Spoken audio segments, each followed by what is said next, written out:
gentlemen, welcome back. I hope everybody has had the chance to network and caffeinate.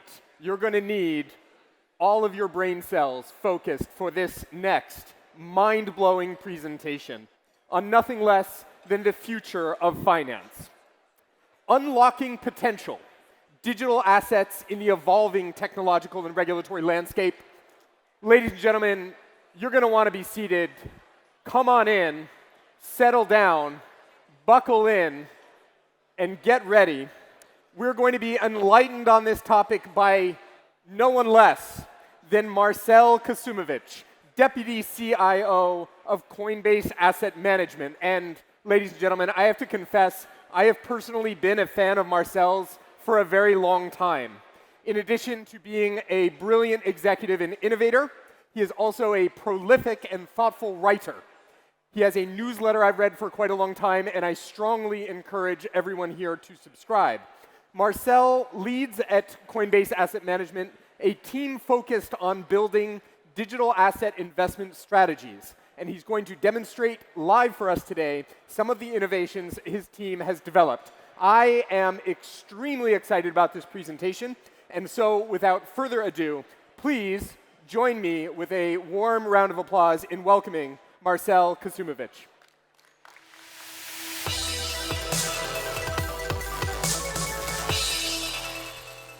Hi, everyone. I'm going to put my phone down, but I thought it was a great way to start because people start with their backgrounds and stuff, but this is too good. It's too fun not to share, and it's not planned. It's a message. Yeah, I was going to do it. It's a message with my son. It says, "Hey, Dad, how did it go yesterday?" My reply, "It's today." "Cool. Nervous?" "Sure, but it's not like MMA. Nobody's going to punch me in the face if I make a mistake, I hope." "Cool. Hey, Taya," that's his little sister, "has a boyfriend. I hope that's okay." "Definitely not okay, but I'm happy for her." And he's like, "Yeah, they met in math class or math club. I didn't even know that was a thing. They go to the same school." So that's my last message before the big talk that we're having here today. So I'm grateful for the opportunity to be here. Very appreciative of Vanessa for her partnership in this opportunity. When we were brainstorming with Vanessa as to what we were going to present today, she said, "Look, there are 4 themes of SuperBridge. It's communication, sustainability, how we live, how we invest. So which of those themes would you like to cover?" I'm like, "All of them. We're going to get them all." And she was like, "Well, then you need to deliver, right?" So we're going to cover all of those themes. All of the core themes of SuperBridge we're going to cover through a project that we like to call Project Diamond. And Project Diamond is scalable finance. Think of finance that scales like software when you think of Project Diamond. And I'm going to tell it through story. I'm just going to walk you through a little journey, a story of how we got to where we are today. And there's going to be a little video clip that explains some of the technical details. The question that I want to pose to the group today, and the question that we asked ourselves with this project, is how do you build something for 8 billion people, roughly the world's population? So that's pretty ambitious. That's what we're trying to do with Project Diamond. So I'm going to start with asking you to think about 2 things that are critical to achieving scale. And on the first one, I want you to visualize. Okay, this is going to be fun. So picture you're investing and you're doing, picture something gold. And you think, geez, what am I going to think of in the context of gold, safety, all of these things? Gold, the color. Most people will think of a gold bar almost instantaneously. We think of it a little bit differently. That's the gold we're thinking of in this wow, it's big. A banana, a gold banana, right? So I'll submit to you that the very first thing you need to understand when you're building something scalable is the history of innovation. And the history of innovation is everywhere. It's in everything, including something as trivial, seemingly trivial as the banana. Now, the beauty of the banana is we all eat it. It's a global fruit. We produce 150 million metric ton of banana a year. It's remarkable. It's a number that will put Elon Musk to shame in the context of the things we send to the International Space Station. And it is remarkable that we keep making it more and more efficient. So it's not to say the history of innovation is about the banana. The history of innovation is all around us. It's everywhere. It's that we can pick one thing to really understand and dig deeply into understanding that singular innovation, and you'll appreciate the breadth of how we look at innovation. Now, when we think about innovation as a principle, think of it very simply. Everything that we do tomorrow will be better than what we've done yesterday. So we produce twice as much banana today as we did almost 10 years ago. We just make things better. That's the objective of innovation. How do we do it? By squeezing the middleman, by becoming more efficient. Where do we see innovation in the context of something as simple as the banana in the context of the UAE? A critical input to the banana is fossil fuels, just moving it around, right? We have singular points of production and multiple points of consumption. How do you do that? You ship it. You move it around. So what are we consuming? Fossil fuels. It tastes very good for oil, but we're consuming a fossil fuel effectively. So then, how do you innovate to avoid that? Well, it's happening right here in the UAE, which is fascinating. There's an agro-tech company called Innoterra. There's a gentleman by the name of Martin Wilmer. He's figuring out how to produce the banana locally with minimal amounts of water. If you can do it with minimal amounts of water with the banana, you can do it for other things. Now, all of a sudden, agriculture becomes local. Massive innovation. They save all of their transportation costs. So the message here is innovation is everywhere. Just look for it, study it, and then understand it in the context of what you're trying to build. Second point of innovation. Oh, I don't even have to look up. It's right in front of me, actually. Second point on innovation is another very simple point. Identify market friction. Identify the market friction that you're trying to eliminate by building something with scale. So think to the internet, okay? What we have here is a very simple map of our ARPANET. So internet was born from defense, US defense. The very first version of the internet had 4 nodes. Those are what you see on the map. Our connectivity here globally is exactly through the internet. I can send anyone in this room an email and they'll receive it instantly to then reply to me instantly. It's remarkable. It brings us all together. It is the super bridge. So that's what we've created with the internet. Now think of what we've done with money. It's cart and buggy. We are in the Stone Ages in the context of banking. There are 2 billion people who are unbanked in the world. 2 billion people is unacceptable. There are 200 million companies that are unbanked. Unacceptable. So what did Bitcoin do? Now we're going to get into the digital stuff. By the way, we're going to tokenize the banana. It's going to be great. Now we're going to get into the digital stuff, okay? So what do you do with the digital realm in the context of this narrative? What Bitcoin did is it found a novel way to ensure property rights. What property rights do, digital property rights do, is it allows you and I to send money with no intermediation for free. So the marginal cost of a financial transaction is going to 0. And think of all the frictions in finance. That's the cart and buggy of banking. All of that is going to disappear by way of these digital rails. It is a remarkable achievement, no middleman. So what does innovation do? It squeezes middle operators. What did Bitcoin do? It demonstrated that those middle operators can be squeezed. Now, where are we in that context? It's a little bit boring, frankly, right? You own Bitcoin, it's in your wallet, you look at it, you don't really know what to do with it. And then there's all these technological rails that are super interesting, just like the internet. If you told the people at ARPA that we were going to be TikToking and doing our little dances on TikTok, I can't do any of them. My daughter can do all of them. They would laugh at you, and yet that's where we are. That was the uniting feature. We don't know how the tools are exactly going to be used, but we know they're incredibly productive. So then, now it'll explain the outfit. I had to be consistent with the outfit. So this is just a fun little cartoon to say, okay, you have an idea of what you want to build, you've studied innovation, you understand the market friction you're trying to solve. what we're trying to do with Project Diamond is to say, all right, how can we deliver you a user experience that's interesting? Because right now we don't have that. We have DeFi that's been super interesting, all sorts of things that are interesting, but they don't integrate into your mainstream. They don't integrate into the regulatory mainstream. So you need buzz.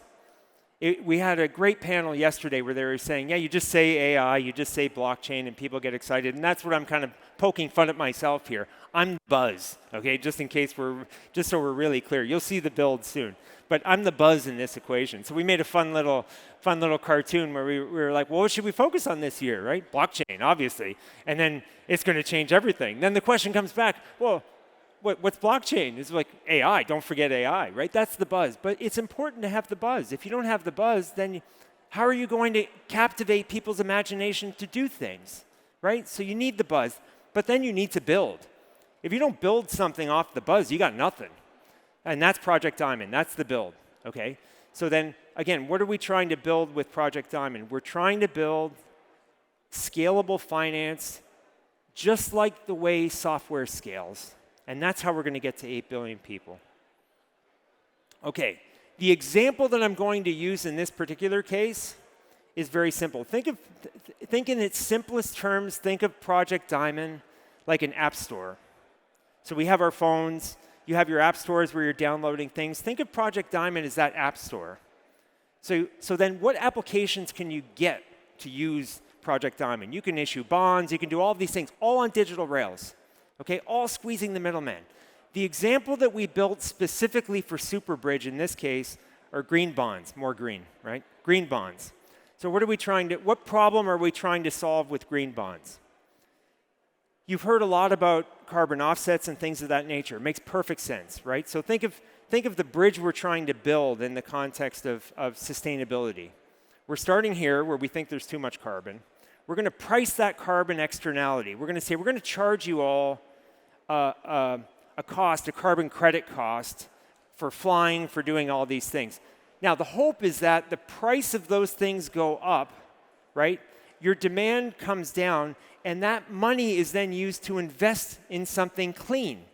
It's not a license to pollute. Quite the contrary. You're supposed to take that financing and use it for more green purposes. And that's exactly the spirit of a carbon offset. The problem we're trying to solve is the end game. So we have this bridge to clean energy. What's clean energy? Nuclear, right? It's as obvious as the day is long. Great. So where is nuclear on the leading global edge? Right here. It's fascinating. So we heard yesterday evening from His Excellency about this an invitation to innovate in the UAE and this long vision perspective. In 2008, the UAE took a stand to say, we're putting a flag down for nuclear. 2008. Think of what was going on in 2008. We were just coming off peak oil in a region that produces it. Peak oil, financial crisis, all the reasons in the world to do nothing. They put the flag in the ground on nuclear. By 2009, the US and the UAE have what is considered today by global standards the gold standard of nuclear agreements. To this day, still the gold standard of nuclear agreements. Fast forward to 2020, the facility is up and running. The Barakah facility is up and running, and it's remarkable. If you go to the ENIC website, you'll see two numbers displayed prominently. Number one is the amount of energy production from these nuclear facilities, and number two is the amount of carbon that hasn't been emitted as a result of that energy. So the carbon that hasn't been emitted is a clean energy credit. So here's what we propose. You need to finance that transition, that bridge to that nuclear clean future. You need to finance it. Very expensive. So you're going to issue a bunch of bonds, build a bunch of facilities, right? Then what we're going to do is we're going to say, okay, we're going to take the clean energy credits that are being produced by these facilities, and we're going to attach it to the bond. So then the investor that buys the bond will end up with the bond and the clean energy credit that might be worth a heck of a lot in the future. Certainly today it is not, but in the future you're going to have this asset that could be super interesting. And we can automate all of this through digital rails, no intermediary. So that's what we're trying to do in this specific example in the context of Project Diamond. Now, we have a little video. So I'm the buzz. Sean Martinac. This is a fun story. So as we were contemplating building this, Eric Peters, who he writes weekend, he's here. Eric Peters, largely his vision, which is really remarkable. And if you don't read weekend notes, he writes this macro note that everyone can receive. It's brilliant. It's storytelling in macro with all sorts of substance. You should read it every weekend. I do. It's even more remarkable. He's been writing it for 100 years, and I'm pretty sure he's only 50. So that's a pretty interesting feat too. So Eric poses, hey, this is all great stuff. Can you build it? And he poses the question to me, and I was like, no, absolutely not. I can't build this. But I know a guy who can, and the guy who can is Sean Martinek, and you're going to see a little video with him just explaining how it works, because this is the first time that we presented Project Diamond to an external audience, and only last week did we post our first complete transaction. So Sean's going to walk you through how that works by way of video. Oh. No, he won't. Yes, he will. Oh, click and wait. No. Hold on. Hey, bear with me here. I can read another text from my son if you'd like.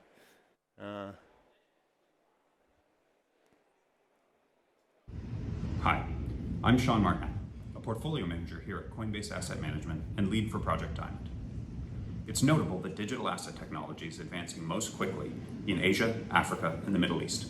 That's what brings us here today. We've been invited to demonstrate how Project Diamond can help create a new market for clean energy credits and green bonds. This is Project Diamond. For the last 2 years, we've been working hard to bring together the best aspects of public blockchains, smart contract automation, and cryptographic security. Project Diamond allows us to create digitally native financial instruments and their markets, and to integrate a wide array of financial services in a fully KYC'd package that supports regulatory reporting requirements. This platform will be our home to connect with the world across public and private sectors and all industries. Now, please allow me to walk you through our proposed solution for clean energy finance on Project Diamond, one of the many applications this platform can support. Let's begin with the problem. Clean energy credit markets suffer from low trust, fragmented standards, and poor integration into project finance. Project Diamond allows us to create a single, transparent, integrated record for each clean energy credit that's encoded on the blockchain, as well as the smart contracts to automate issuance, settlement, and integration into green bonds. The first role in the system is the energy producer, who creates two things: power and data.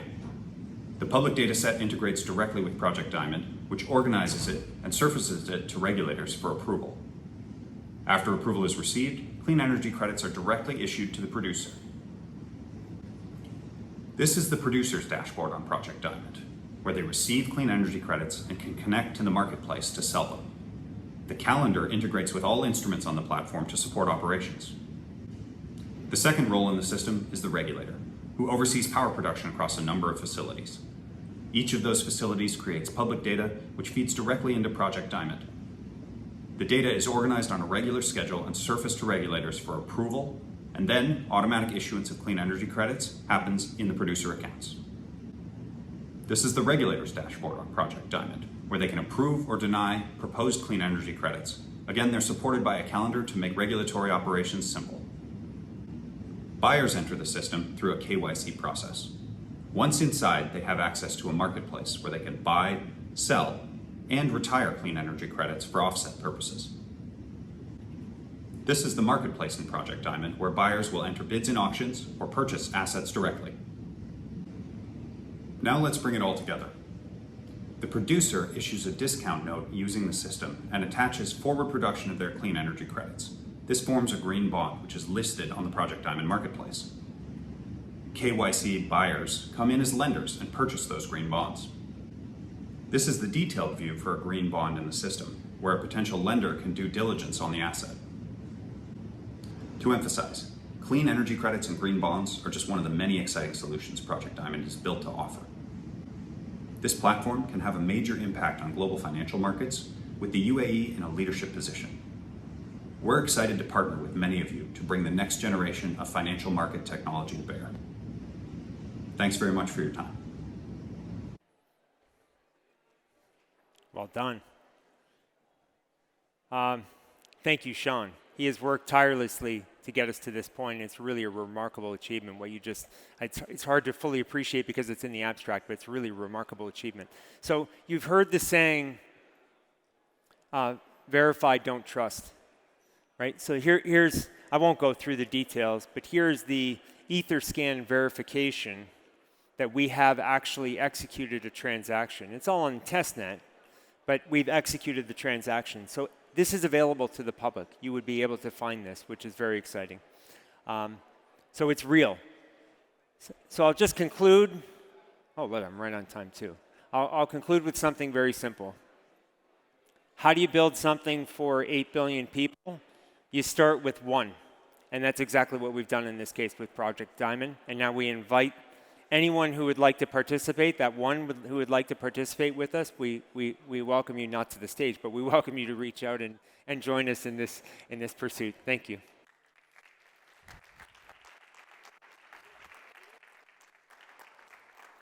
I think we might have a minute for questions if anyone has. Yeah, okay. Yeah? Yes, why not? You still have a minute. I have a minute. If you have a question for Marcel, please put your hand up. Yes, microphone will be.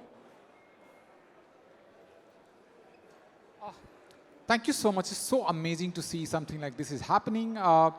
What do you see this implication, particularly for low-income emerging markets such as India? Because it is pretty much different from how would you see what's happening in GCC versus what's going to happen in South Asia or Southeast Asia? Yes. Okay. This is a very important question. So bear with me here for a second while I just walk you through where this started. So this started, Canadians built it. I mean, just randomly, but you have this Canadian pool that built it. So our first point of contact as to who might be interested in this was to the Canadian regulators. I worked with them. I know them all personally, no interest. They don't want to be a first mover. So then in the United States, the US Treasury, we presented this to US Treasury, super interested. Presented it to the Federal Reserve, super interested. Again, we have great connectivity into those places. Interested, FTX kind of goes away.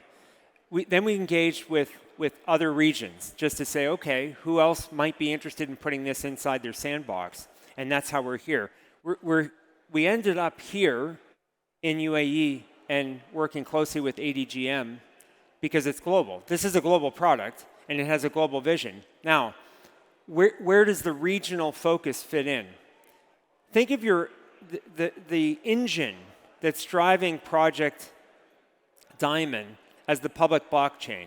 But there's a perimeter. There's a regulatory perimeter that can adjust by region.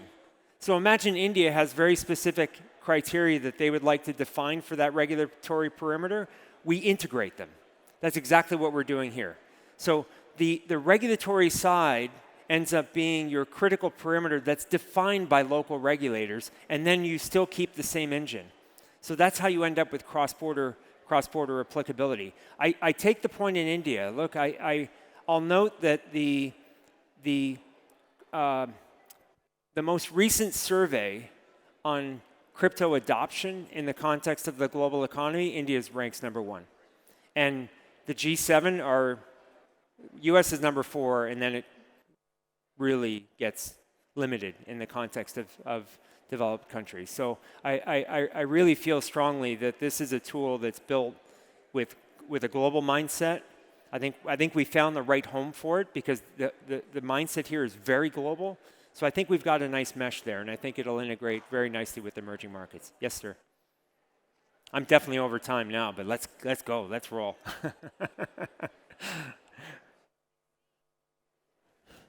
See, I'm going to NFT your suit. It's going to be great. It's going to be great. It's going to be great. No, that's okay. I can repeat the question.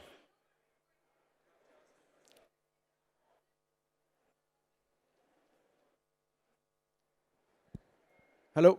There we go. Yeah. Marcel, interesting. I'm Gustavo Montero. I'm the chairman of Carta Capital.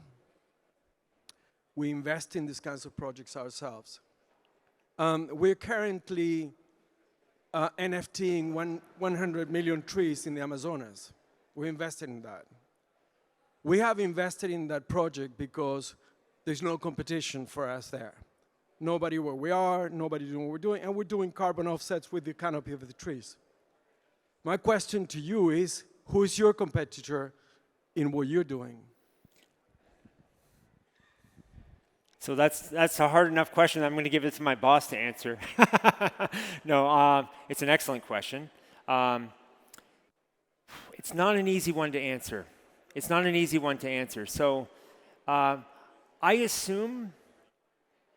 always assume that if I have an idea, 50 other people have the same idea. So it's execution. Think about this. It actually brings up a really interesting perspective on this building, right?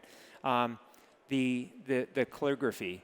It's the future is what you can imagine, what you can create, and what you can execute. Execution is everything. So where I feel like we have where we're further ahead is on execution. So then our competitors will catch up. So then how do we meet the demands with our competitors? I think where we have a comparative advantage is data. So you think of the platform that we're on with Coinbase, we have a very unique perspective in the context of data. So we have a head start on that side, which is terrific. And I think of the competitive landscape as something that's going to make us stronger as well. So stronger in the sense that, let's imagine that Maple Finance is a direct competitor. So if they're excellent and we're excellent and we're both pushing ourselves to be better, we're just both going to get stronger. So I think of it in that context. Yeah, please.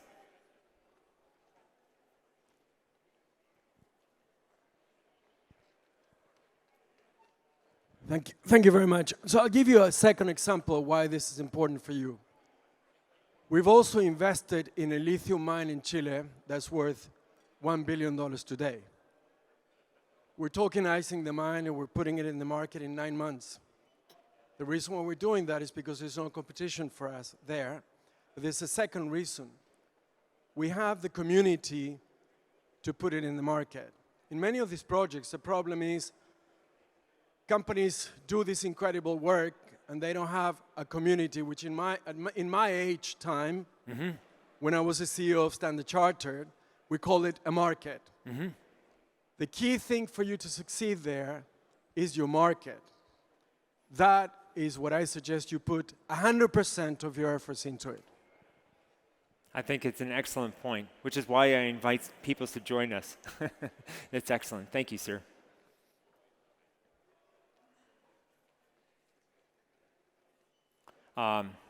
Should we? Time? I think it's time. I'm sorry. Anyone wants to chat, we're completely available. So grab us, and I'm very grateful for your time and super appreciative of the venue. I mean, my goodness, it's spectacular. Yeah, thank you.